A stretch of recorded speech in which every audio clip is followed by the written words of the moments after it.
Hi guys, my name is Lfarnworth and this is my presentation on the final art project for Holistic Health. The framing is going to be kind of funky because I couldn't figure out a good way to film it, so you'll see my knee in the frame, but I'll describe everything that's on the photo or the poster. So yeah, enjoy!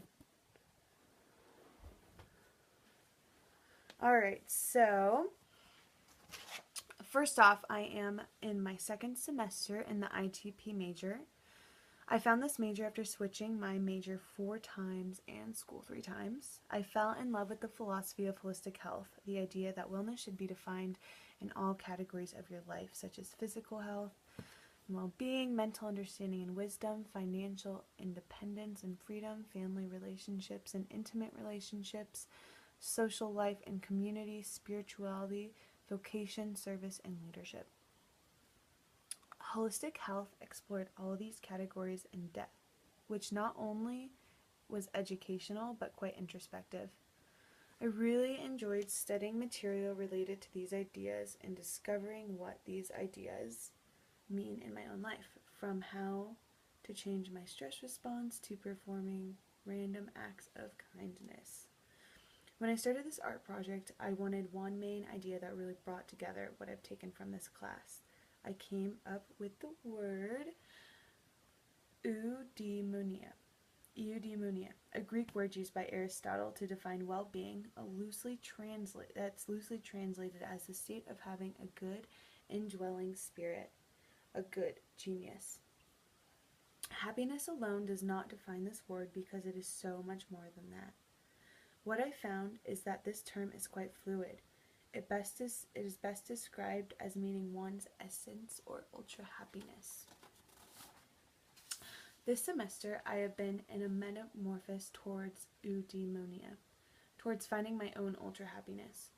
Learning about all these different aspects of life and combining them together was a cool experience that taught me lots about myself and the world. So my poster is a huge overall map of the world. I used a map because I really wanted to show how all of these topics really connected into one idea of happiness. So each line goes to a little bubble that represents one section of the dimension of health. So I have physical health and well-being, spirituality, social life and community, mental understanding and wisdom, family relationships and intimate relationships, financial independence and freedom, vocation, service, and leadership. And then in the little tiny circles, those are quotes that I feel sum up what I learned from each section. And then all of the little words that are coming off are things that I learned the most, and that were really important to me. So the first one was physical health and well-being, and the quote for that is, "Your body is a piece of the universe you have been given," by Janine Roth. I learned about the importance of accepting your body, about healing, vitality, doing exercise that makes you feel good like yoga, healthy lifestyles, health, nutrition, gut bacteria, coping with stress, and self-love. Those are all super important parts to me of what I learned from the holistic health dimension. The second was mental understanding and wisdom. The quote for that is, "Genius might be the ability to say a profound thing in a simple way," by Charles Bukowski. I learned that you control your thoughts, that I want to learn from life. I want a lot of creativity in my life, affirmations, education, stress, philosophy. Yeah, I really like that, learning about that dimension. I mean, education and wisdom is something that we get as we age, and it's such an important part to society as a whole and individuals. And the next one was financial independence and freedom, which is right here. And the quote for that was, "What greater wealth is there than to own your own life and spend it growing," by Ayn Rand. I love that quote, and I think in this chapter I really discovered that finance was so much more than just money for me. It was living my life and having freedom and being able to travel and connect. That was really a big part of wealth for me. But another thing I also realized was that money is important to me also, in the sense of I want comfort and I want all of these experiences that maybe cost money. Maybe not as many materials as experiences, but money is definitely part of it. So the fourth one was family relationships and intimate relationships. And the quote was, "Her heart was wild, but I didn't want to catch it. I wanted to run with it." This was a really cool dimension for me to explore, because I've been personally really looking at this question for like 2 years now, and just really finding out what it means to me to be in a relationship and to be a family member and to be a friend. And all those things are super important to me. They really are. And I think they're important to everyone, because we all just kind of want to connect with each other.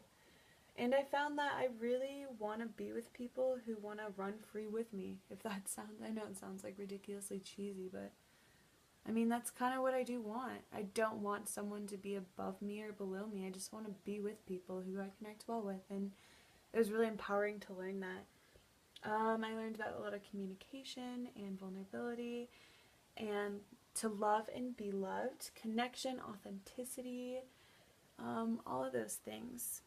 So the next one is social life and community, which is right here. And I did a quote by Ram Dass, which is, "We are all just walking each other home."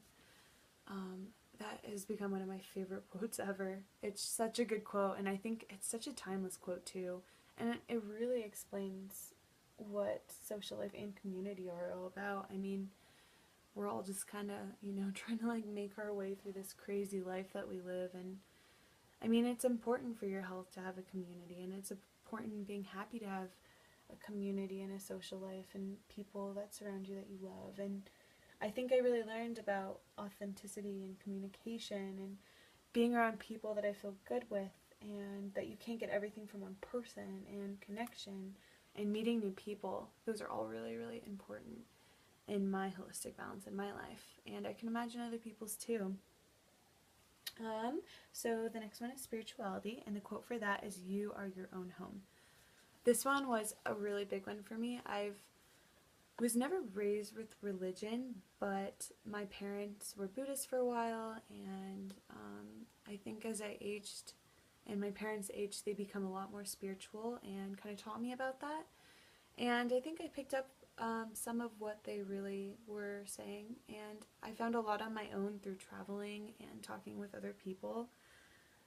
Spirituality has become really important to me, and important in the terms of just connecting with myself and the world around me. I think that's how I really define spirituality. This class has really taught me spirituality in the way about, it's not an absolute thing. Spirituality is so different, and it's so widespread, and everyone has such a different definition on it. And I think that's why it's such a really fun topic to discuss, and it's a fun topic to define on your own. Spirituality is growth.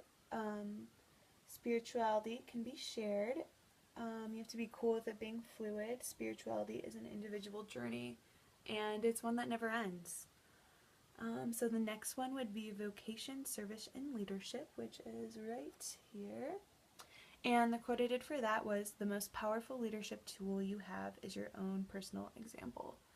I really like that in the holistic health realm, people really advocate for being the change you want to see. So instead of just saying, "Oh, take this herb or do this or that," people really advocate for taking that herb and seeing how it makes you feel. And when you yourself are a walking, talking example of what you're telling people to be, so many more people are likely to follow that. And I think that's really good advice for life. I mean, I think with leadership comes freedom, and you have to give people the freedom to choose what they want.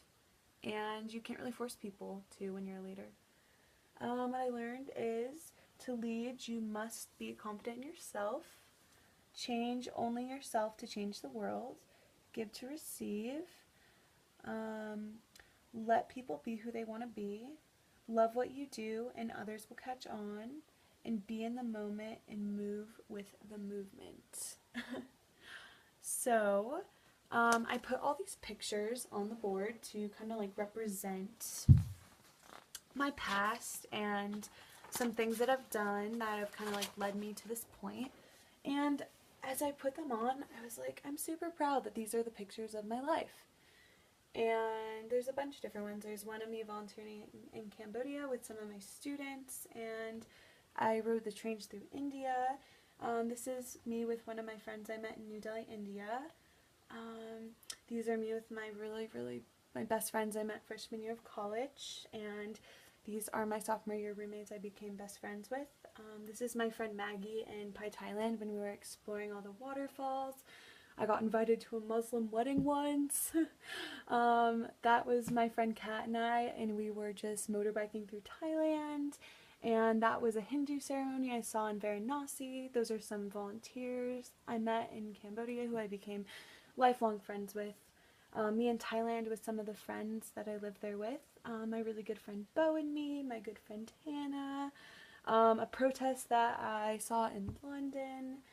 And as this all comes together, I really have found how important like the present moment is, the past moment is, and even the future. And I think that there's definitely potential in me balancing it more for sure, and I think that's the same with everyone, but honestly, I'm just really trying to figure out what makes me happy, and I'm glad I took this class because it really gave me a holistic view on just the world as a whole and different things that I want from life, and it helped me to explore topics that I probably would have never explored or thought of opposing or like brought up any opposing views on them. So I'm really glad I took this class, and it's definitely a cool class to take, so thank you.